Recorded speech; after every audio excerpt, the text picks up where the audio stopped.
Ezra 9.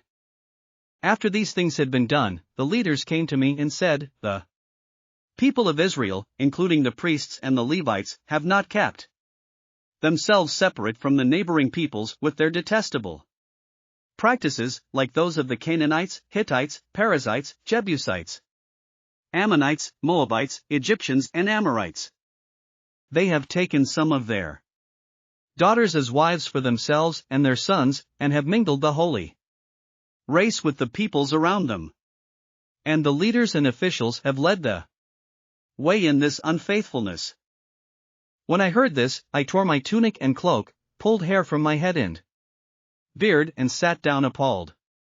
Then everyone who trembled at the words of the God of Israel gathered around me because of this unfaithfulness of the exiles. And I sat there appalled until the evening sacrifice.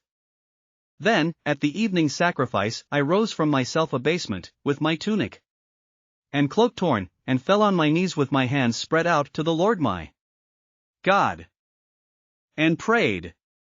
I am too ashamed and disgraced, my God, to lift up my face to you, because our sins are higher than our heads and our guilt has reached to the heavens. From the days of our ancestors until now, our guilt has been great.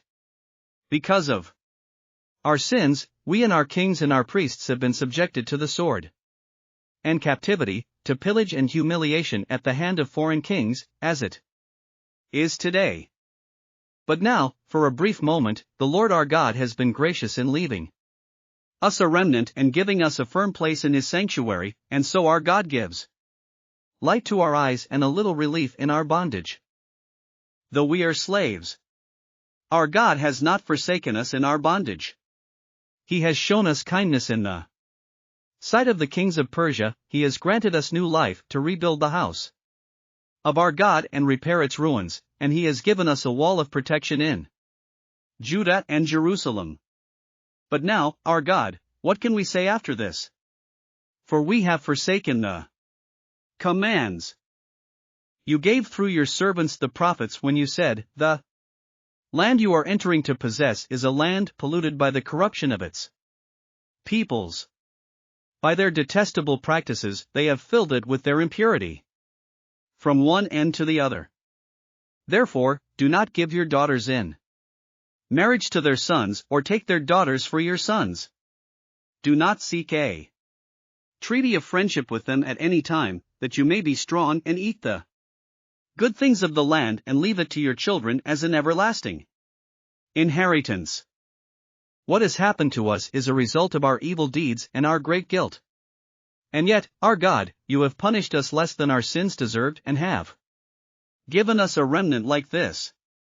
Shall we then break your commands again and intermarry with the peoples who commit such detestable practices? Would you not be angry enough with us to destroy us, leaving us no remnant or survivor? Lord, the God of Israel, you are righteous. We are left this day as a remnant. Here we are before you in our guilt, though because of it not one of us can stand in your presence. Thanks for listening to another chapter of the Bible. At My Faith Fuel, we believe a good coffee fuels your faith and energizes your day. Please visit myfaithfuel.com to explore our delicious coffee blends. Part of each purchase goes to training worshipers around the world. Thanks for listening.